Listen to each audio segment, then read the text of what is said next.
আচ্ছা বলো তো, চাউমিন না পরোটা স্কুল টিফিনে কোনটা নিয়ে যেতে? যেদিন চাউমিন নিয়ে যেতাম সবার মাঝে ভাগাভাগি করে খাওয়ার যে আনন্দ, সে হয়তো বলে বোঝানো যাবে না। আচ্ছা এসব কথা থাক, এখন চাউমিনটা বানিয়ে নিই। গ্যাসের উপর পাত্রে জল নিয়ে তাতে চাউমিন দিয়ে দিয়েছি, আর দিয়েছি অল্প একটু নুন আর 2 চামচ মতো রিফাইন তেল।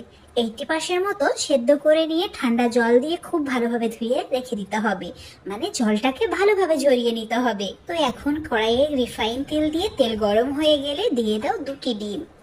স্কুল টিফিনে চাউমিন নিয়ে গেলে মা কিন্তু ডিমটা দিত না, ওই সবজি দিয়েই বানিয়ে দিত, তবুও খেতে দারুণ লাগতো। সামান্য একটু নুন দিয়ে হালকা করে ভেজে নিয়েছি, কড়া করে ভাজলে আবার খেতে ভালো লাগে না। এবার দিয়ে দাও তেলের মধ্যে অল্প একটু আদা কুচি, রসুন কুচি, তার সঙ্গে বেশ কয়েকটি কাঁচা লঙ্কা। যেহেতু বড় হয়ে গেছি তাই ঝালের পরিমাণটাও বাড়িয়ে দিয়েছি। একটি পেঁয়াজ, তার সঙ্গে অল্প একটু আলু কুচি। আলু না দিলে আমার আবার একদমই ভালো লাগে না। অল্প একটু বাঁধাকপি, তার সঙ্গে ক্যাপসিকাম আর অল্প একটু গাজর কুচি। এখন সামান্য পরিমাণে নুন দিয়ে হালকা করে ভেজে নিতে হবে হাই ফ্লেমে, তাতে করে সবজিগুলো নেতিয়ে যাবে না, আবার খুব ভালোভাবে সেদ্ধ হয়ে যাবে। ওই 3 থেকে 4 মিনিট মতো ভেজে নিয়েছি। এখন এর মধ্যে সেদ্ধ করে রাখা চাউমিনটা অ্যাড করে দেব। সবজির পরিমাণটা বেশি রেখে চাউমিনটা অ্যাড করবে, তাহলে খেতে খুবই ভালো লাগবে। সামান্য পরিমাণে নুন দিয়ে দিতে হবে, তার সঙ্গে দিয়ে দিতে হবে গোলমরিচের গুঁড়ো, আর দিয়ে দিতে হবে আরও কয়েকটি কাঁচা লঙ্কা। তোমরা আবার ভেবো না লঙ্কার পরিমাণটা একটু বেশি দিচ্ছি, কারণ এই চাউমিনে লঙ্কা আর গোলমরিচের গুঁড়ো না দিলে একদমই ভালো লাগবে না। 2 চামচ মতো লেবুর রস বা হোয়াইট ভিনিগার অ্যাড করে দেবে, তাহলেই হবে। এখন খুব ভালো করে আরো 2-3 মিনিট মতো হাই ফ্লেমে ভেজে নিতে হবে, মানে সমস্ত কিছু খুব ভালোভাবে মিক্স করে নেওয়ার পর দিয়ে দাও ভেজে রাখা ডিমের টুকরো। তারপরে 1 মিনিট হাই ফ্লেমে আবারও ভেজে নাও, তাহলেই গরম গরম চাউমিন রেডি।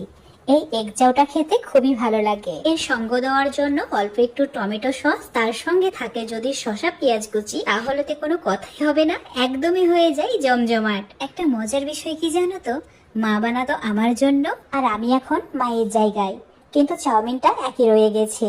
আর যখনই চাউমিন বানাই পুরনো সব স্মৃতিগুলো আবারও নতুন ভাবে ফিরে আসে। যে কোনো পরিস্থিতিতেই যে মানুষটা তোমার হাত কখনো ছেড়ে দেয়নি, বাঙালিদের জীবনেও আলুর দমের ভূমিকাটা কিছুটা তার মতোই বলতে পারো। আর সেই পরিস্থিতি লুচি কিংবা পরোটা হতে পারে, রুটি কিংবা মুড়ি হতে পারে, বা খিচুড়ি, ফ্রাইড রাইস, পোলাও হতে পারে। সঙ্গ দেওয়ার জন্য আমরা সব সময় আলুর দমকে পাশে পাই। যাই হোক, আলুগুলোকে জলে সেদ্ধ করে খোসা ছাড়িয়ে রেখেছি। এরপর সর্ষের তেলে তেজপাতা, গরম মশলা ফোড়ন দিয়ে দিয়েছি। তারপর আদা কাঁচা লঙ্কা বাটার সাথে হলুদ, লঙ্কা, ধনে জিরের গুঁড়ো দিয়ে একটা মিশ্রণ বানিয়ে তেলে কষিয়ে নিতে হবে, আর তার সাথে একটু হিংও দিতে হবে। টমেটো আর সাদা তিলের একটা মিশ্রণ যোগ করেছি, তার সাথে দিয়েছি পরিমাণ মতো নুন আর কয়েক দানা চিনি। মশলা থেকে তেল বেরোনো শুরু করলেই সেদ্ধ করে রাখা আলুগুলো দিয়ে দিতে হবে। একটা আলু খালি আলাদা করে তুলে রেখো। 5 মিনিট কষানোর পরেই গরম জল দিয়ে আরো খানিকক্ষণ রান্না করে নেব। তারপর তো দেখতেই পেলে একটা সেদ্ধ করা আলুকে কিভাবে আমি হাতের সাহায্যে ভেঙে গ্রেভিতে মিশিয়ে দিলাম। সব শেষে দিয়ে দেবো একটু বেশি পরিমাণ কাসুরি মেথি, কয়েকটা চেরা কাঁচা লঙ্কা, 2 চামচ গরম মশলার গুঁড়ো আর 1 টেবিলস্পুন গাওয়া ঘি। ব্যাস তৈরি হয়ে গেল আমাদের প্রিয় আলুর দম, যেটা যে কোনো বোরিং পরিস্থিতিকেও এক্সাইটিং করে তোলার ক্ষমতা রাখে। আচ্ছা তোমরা কি দিয়ে আলুর দম খেতে ভালোবাসো? অবশ্যই কমেন্ট সেকশনে জানিও। Thank you.